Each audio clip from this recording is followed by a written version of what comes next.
What your favorite World Cup says about you. World Cup 1970. If Mexico 70 is your favorite, who are you? You're over 60, or you've studied soccer so much, you're stuck in an era you never lived. Pelé, Brazil, that yellow team that made the ball seem part of them. Jairzinho scored in every match. Carlos Alberto's famous final goal is still taught in academies as the perfect play. But there's more to it than that. The 1970 World Cup was the first broadcast in color, letting the world see soccer as it truly was. The green of the grass, the yellow of Brazil, the blue of Italy.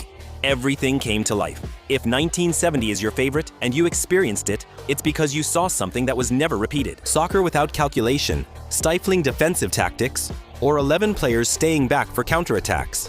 Brazil attacked, so did Italy, and Mexico played beautifully. Even in defeat, it was soccer from another galaxy. Rivellino with his physics-defying left foot, and Gerson orchestrating from the back as if reading the future. And Pelé, the only one who has won 3 World Cups. If 1970 is your favorite, it's because after that, soccer became a science. Tactics, strategy, defense, all the things that kill beauty. You saw the sport at its peak, and everything else was downhill from there. For many, this is the best World Cup in history. Because of how consistent it was, the matches were epic. From the group stage all the way to the final. A consistency we hope to see again. World Cup 2010 South Africa. And that was a constant buzzing that drove half the world crazy. But beneath the noise, something beautiful was happening.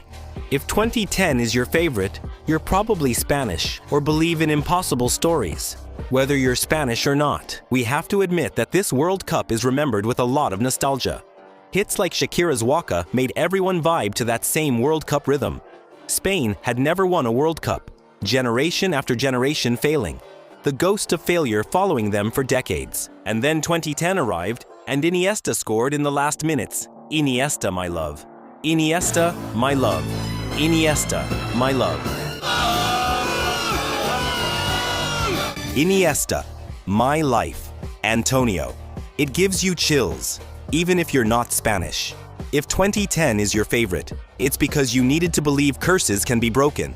Effort pays off, and if you keep trying, things will eventually work out. Probably in 2010 you were struggling with something. A tough job, a stalled career, a complicated relationship, something that seemed impossible to solve. And seeing Spain win after 80 years of failures gave you hope, made you think that maybe you could do it too. World Cup 2018. The World Cup of surprises. The German champions, Spain, eliminated in the group stage, Croatia making it to the final, and Mbappe announcing himself as the future. And in the end, France won. As always, the favorites win. As always, money wins. As always, power wins. If 2018 is your favorite, it's probably not because of the final, because, let's admit it, it's one of the most boring World Cup finals. Maybe it's your favorite World Cup for all its surprises, maybe because of Croatia, maybe you're a Madrid fan, seeing Modric lead a country of 4 million further than ever before. Did it captivate you? If 2018 is your favorite, it's because you identified with Croatia, the one who does everything right and still loses, the one who gives 200% and ends up with the silver medal. It was also the World Cup of Messi and Ronaldo, both eliminated on the same day. It seemed like the end of an era, the two best in history falling together. World Cup 98. If France 98 is your favorite, it's pretty likely you're over 35 years old. If it was Zidane against Brazil, that match wasn't football. It was like a dogfight.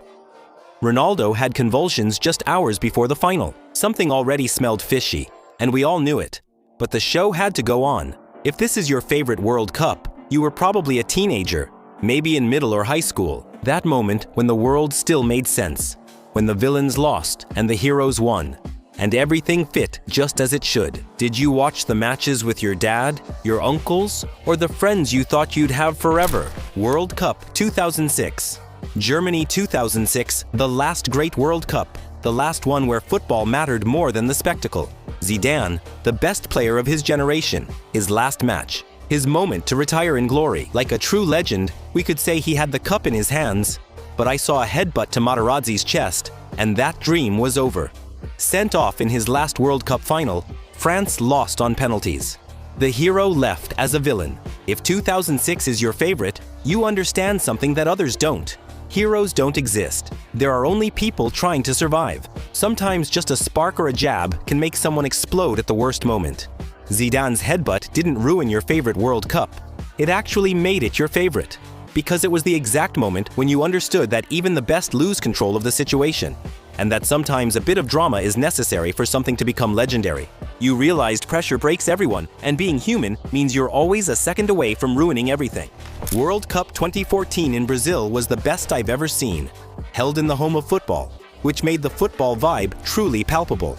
And all of this, combined with the essence of the Brazilian party spirit, made it feel like you were experiencing the World Cup as a carnival. Incredible matches, Colombia reaching the quarterfinals for the first time, James emerging as the breakout star with the tournament's best goal, and moments we never expected, like the 7-1 against Brazil.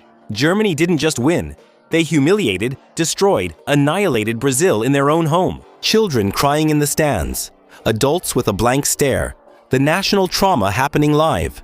Then they did the same to Argentina, taking the World Cup from Messi. Could Germany be called the World Cup villain? If you're Argentinian and 2014 is your favorite, you might have a problem with masochism. If you're Colombian and 2014 is your favorite, it's because, for the first time, the world saw your country as more than drug dealers and violence. You became a source of pride, and that is priceless. World Cup 2002 South Korea, and the most blatant robbery in World Cup history. Italy eliminated with disallowed goals. Spain destroyed by bribed referees. And let's be honest, the refereeing wasn't just mistakes. They were organized crime. It was obvious that money was being passed under the table. If 2002 is your favorite, it's one of two reasons. You're either Korean or someone who ignored the corruption and just enjoyed the great matches. You also learned early that life isn't fair. You can do everything right and still lose. And if the system is rigged, protesting won't help. Perhaps the best part of this World Cup is Ronaldo becoming a champion and redeeming himself after 90. Let's face it, we all admired Ronaldo and wanted to be like him, no matter where we're from, to the point that he made one of the most iconic haircuts in soccer fashionable. But we all know that tournament was dirty from the start. World Cup 2022, Qatar, and the most controversial World Cup, fueled by migrant blood and oil money in a country where being gay is illegal and soccer isn't part of daily life. Still, not everything is bad. If this is your favorite World Cup, it's probably because of Messi, even if you're not Argentinian.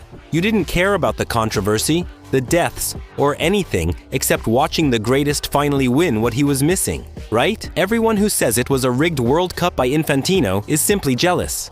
You probably argue a lot on social media, and you spoke arrogantly defending Messi's World Cup, and that's okay. We all have that selfishness. We all think others are wrong if we don't like their story. Argentina waited 36 years. Messi waited his whole life. That penalty debut saved. That goal by Angel Di Maria. That hat trick by Mbappe, that wasn't enough. Also, we have to acknowledge something. That final was the best final in World Cup history. I've never seen a final with so much emotion, so many twists, and such tension. It was perfect. If 2022 is your favorite and you're Argentinian, was it the best day of your life? Nothing more to say. World Cup 2026. As of today, it hasn't happened yet, but I suggest an interesting game. Comment which country you think will win the World Cup and predict the finalists. If you enjoyed this video, I have thousands more like it. Click the playlist on the screen and remember to comment, subscribe, and like.